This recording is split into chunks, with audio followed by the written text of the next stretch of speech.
মঞ্চে উপবিষ্ট বাংলাদেশ শ্রমিক কল্যাণ ফেডারেশনের কেন্দ্রীয় সভাপতি, দক্ষিণ পূর্ব এশিয়ার অন্যতম শ্রমিক সংগঠন কেন্দ্রীয় নেতা অ্যাডভোকেট আতিকুর রহমান,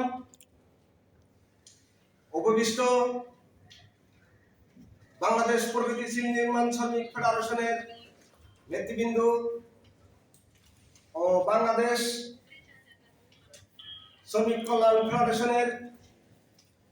কেন্দ্রীয় সাধারণ সম্পাদক লস্কর মোহাম্মদ তসলিম, বাংলাদেশ শ্রমিক কল্যাণ ফেডারেশনের কেন্দ্রীয় সহকারী সভাপতি জনাব মুজিবুর রহমান ভূঁইয়া, বাংলাদেশ শ্রমিক কল্যাণ ফেডারেশনের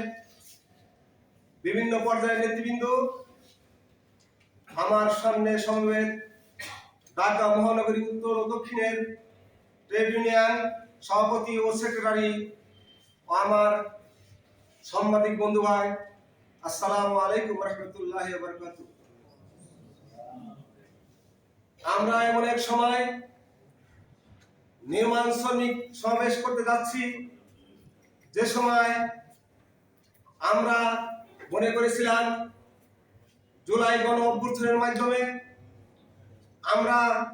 যে আমাদের ভেদাভেদ, আমাদের বৈষম্য দূর হবে, কিন্তু দুঃখের বিষয় সত্য, আমাদের বন্ধু, আমাদের যে সরকার রয়েছে তার এই জুলাইয়ের ফসল, অথচ তারা জুলাই চেতনাকে ভুলে গিয়ে জুলাইকে বাস্তবায়নের বিপক্ষে তারা অবস্থান নিয়েছে। এই জন্য আমরা এই সরকারকে হুঁশিয়ার করে বলতে চাই, আর দেরি না করে অনতি বিলম্বে জুলাই সনদকে বাস্তবায়ন করেন।